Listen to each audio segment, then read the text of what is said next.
Assalamualaikum warahmatullahi wabarakatuh. Halo semuanya. Perkenalkan, nama saya Intan Mersiana dengan NIM 111 38 2328 147. Saya merupakan mahasiswi peminatan gizi Prodi Ilmu Kesehatan Masyarakat Universitas Sriwijaya yang saat ini tengah menjalani semester ke-6. Pada video kali ini, saya akan membahas mengenai keamanan pangan, khususnya terkait dengan perbedaan cemaran fisik, kimia, dan juga biologi, serta beberapa contoh kasus dan juga penyakit yang dapat ditimbulkan. Keamanan pangan merupakan kondisi serta upaya yang dilakukan untuk mencegah makanan dari kemungkinan adanya cemaran biologi, kimia, ataupun benda lain yang dapat membahayakan kesehatan manusia, sehingga makanan tersebut aman untuk dikonsumsi. Keamanan pangan menjadi aspek penting karena makanan yang tidak aman dapat menyebabkan gangguan kesehatan bahkan keracunan pada masyarakat. Secara umum, bahaya dalam keamanan pangan dibagi menjadi 3 kelompok, yaitu cemaran biologi, cemaran kimia, dan juga cemaran fisik. Ketiga jenis cemaran ini dapat menimbulkan berbagai tahapan penanganan pangan, mulai dari produksi, pengolahan, penyimpanan, hingga ke penyajian makanan. Yang pertama itu ada cemaran fisik. Cemaran fisik merupakan kontaminasi pada makanan yang berasal dari benda asing secara fisik yang dapat terlihat dan juga tidak seharusnya terdapat dalam makanan. Benda tersebut dapat berasal dari lingkungan, proses pengolahan, maupun dari pekerja yang menangani makanan tersebut. Contoh cemaran fisik lainnya seperti rambut, serpihan kaca, logam, batu kecil, kuku, maupun bagian dari perhiasan yang tidak sengaja termasuk ke dalam makanan saat proses produksi ataupun penyajian. Sebagai contoh, pada industri makanan atau usaha kuliner kecil yang kurang penerapan hygiene dapat menyebabkan benda asing seperti rambut ataupun potongan logam dari peralatan masak ke dalam makanan. Hal ini dapat terjadi ketika pekerja tidak menggunakan alat pelindung seperti penutup kepala ataupun ketika peralatan produksi mengalami kerusakan. Dampak kesehatan yang dapat terjadi misalnya seperti luka pada mulut dan juga tenggorokan, tersedak, kerusakan pada gigi, sampai cedera pada saluran pencernaan. Walaupun cemaran fisik tidak selalu menyebabkan penyakit infeksi, namun keberadaannya tetap membahayakan karena dapat menimbulkan cedera langsung pada konsumen. Yang kedua itu ada cemaran kimia.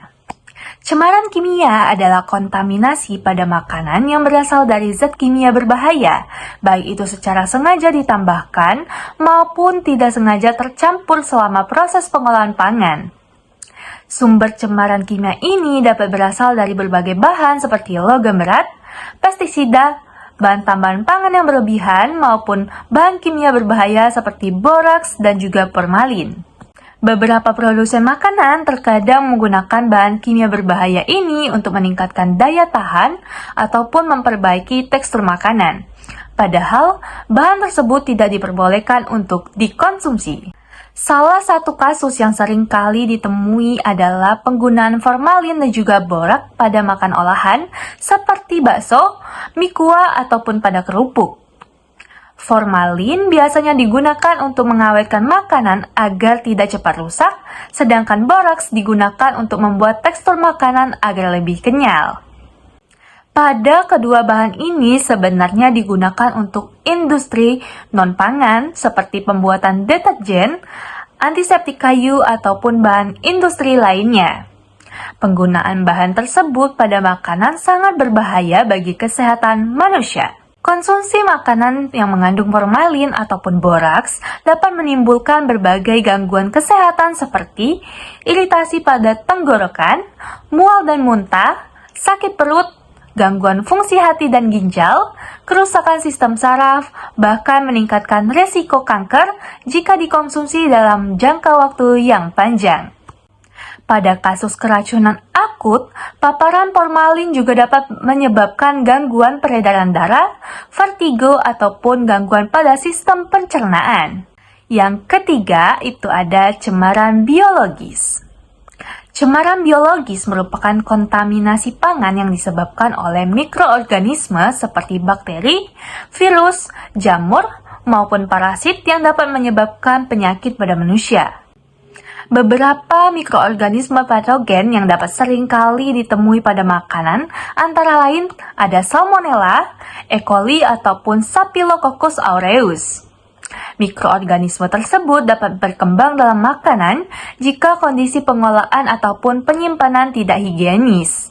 Cemaran biologis menjadi salah satu penyebab utama kasus keracunan makanan di berbagai negara, terutama pada makanan siap saji ataupun makanan yang tidak diolah dengan baik. Salah satu penelitian mengenai cemaran mikroba pada kue jalanan pasar menunjukkan bahwa beberapa sampel makanan memiliki jumlah bakteri yang melebihi standar keamanan pangan. Pada penelitian tersebut ditemukan bahwa kue talam dan juga kue pancong memiliki nilai angka lempeng total atau ALT yang melampaui batas maksimum, yaitu lebih dari 1 kali 10 pangkat 4 koloni per gram, sehingga tidak memenuhi standar keamanan pangan yang telah ditetapkan. Kontaminasi mikroba pada jajanan pasar ini dapat terjadi karena beberapa faktor seperti lokasi penjualan yang berada di pinggir jalan sehingga terpapar debu dan juga polusi, kemudian kebersihan peralatan yang kurang dijaga, dan proses penyimpanan makanan yang tidak higienis, serta penjamba makanan yang tidak mencuci tangan sebelum mengolah makanan. Jika makanan yang terkontaminasi mikroorganisme patogen ini dikonsumsi, maka dapat menimbulkan berbagai penyakit seperti diare, keracunan makanan, infeksi saluran pencernaan, demam tifoid, hingga gangguan sistem pencernaan lainnya. Berdasarkan pembahasan ini, dapat kita simpulkan bahwa keamanan pangan itu sangatlah penting untuk menjaga kesehatan masyarakat. Cemaran pangan dapat dibedakan menjadi 3 jenis utama, yaitu fisik, kimia, dan juga biologis. Cemaran fisik berasal dari benda asing yang masuk dalam makanan. Cemaran kimia berasal dari zat kimia berbahaya seperti boraks ataupun formalin, sedangkan cemaran biologis disebabkan oleh mikroorganisme patogen yang dapat menimbulkan penyakit. Oleh karena itu, penerapan hygiene dan juga sanitasi yang baik dalam pengelolaan pangan sangat diperlukan untuk mencegah terjadinya kontaminasi serta melindungi konsumen dari risiko gangguan kesehatan. Mungkin itu saja yang dapat saya sampaikan dalam video kali ini. Terima kasih sudah menyimak sampai akhir. Saya akhiri. Wabillahi taufiq wal hidayah. Wassalamualaikum warahmatullahi wabarakatuh.